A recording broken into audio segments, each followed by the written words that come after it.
moving employees up the corporate ladder is what everyone wants, right? They start out at one job, they get good at it, you move them to the next, to the next, to the next, so they can get pay raises and they can move up and make more money and have a better life. That's what I thought. That's what so many entrepreneurs thought. But then I've had some experiences that made me start to question that.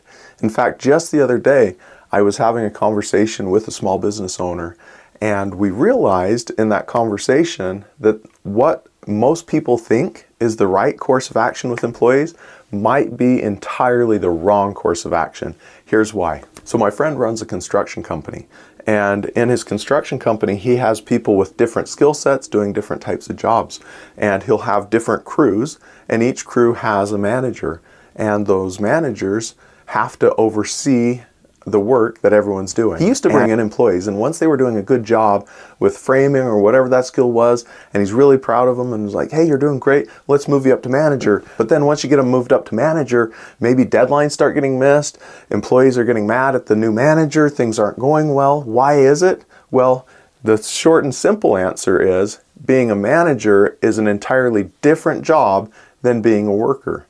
And not everybody that's good at being a worker is going to be good at a manager. Typically, the workers are really good at doing the actual work of fulfillment. So if they're framing, they're going to need to know all the details on how to frame. And they're going to jump in there, they're going to get the job started, get the job done, stay on the job until they accomplish all the work they need to do. Being a manager doesn't necessarily mean you're going to be there swinging the hammer. So if these people have spent their whole life swinging a hammer, and now all of a sudden you take that hammer out of their hand, there's a void. And that void is going to cause them to typically revert back to what they know. So they're going to go back, grab that hammer, and work right alongside the rest of the team, not managing. So the skill set that makes someone a great doer often will make them a terrible manager. Like I said, when you promote your top performers, it's not just giving them a raise, it's not just giving them a title, you're actually changing their entire job description. That laborer who was once doing all that work now is expected to lead others, handle conflicts, plan schedules, and think strategically. And if you think that transition happens naturally, you're setting them and your own business up for frustration. Have you ever promoted someone only to realize a few months later that they're now miserable as well? Or worse, your team starts falling apart because that person who used to inspire others now just kind of seems a little lost?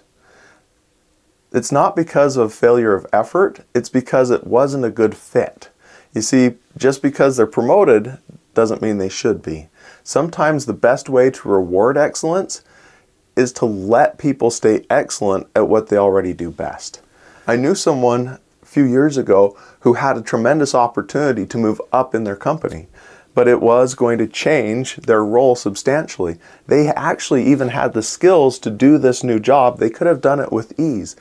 But fortunately for management and for themselves, this person took a little bit of breathing time and said, what is it I truly want out of my role as a human? And they realized if they transitioned from their current job to the new job description, it was going to reduce a lot of the things they enjoyed, a lot of the things that they were hoping for, and it would bring them an increased level of stress. So even though there was more money, they were already making enough money, it didn't really matter. They were then able to take and decide, hey, I could do the job, I'm qualified, I don't want the job.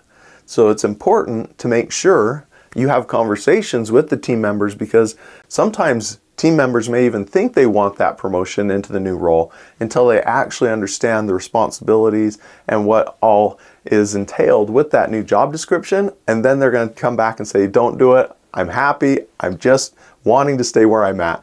And so it's important to make sure that these employees not only want that new job role when you're going to promote them, but also that they have the capacity to do that job and role.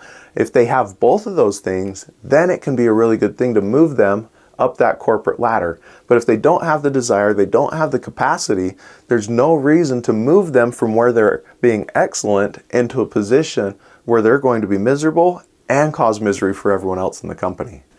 So in conclusion, make sure that your business is designed to recognize and appreciate the experts who are good at doing the work, as well as recognize and appreciate the managers who are good at overseeing the business. When you raise both up to be equally important in the eyes of the team members, they're going to not feel like they need to move up the corporate ladder because they're already getting fulfillment from the job they're doing. And what does this mean for you, the business owner? Well, the business owner themselves needs to be a great leader, and that means that you're not just creating everyone into managers. It means you allow people to become the masters of their craft, masters of the system, masters of consistency. Whatever they're doing, allow them to become a master of it. Don't try and push them into a space that they're not fit for and that they probably don't want. Because when you get down to it, a healthy business, it's not just built on titles, it's built on alignment. So the next time you're tempted to promote your best employee up to a management position, ask yourself the following. Do they actually want both the job, but also the responsibilities that come with it? Do they have the right skill sets for leadership? Or are they better off staying where they're already an expert and let them have excellence in that space? If you answer honestly, you'll grow faster and your business is going to have far less headaches. Because sometimes the greatest role in leadership is knowing when not to promote. When you give people the permission to stay where they're at, where they can already shine, you're not holding them back. You're actually giving them more freedom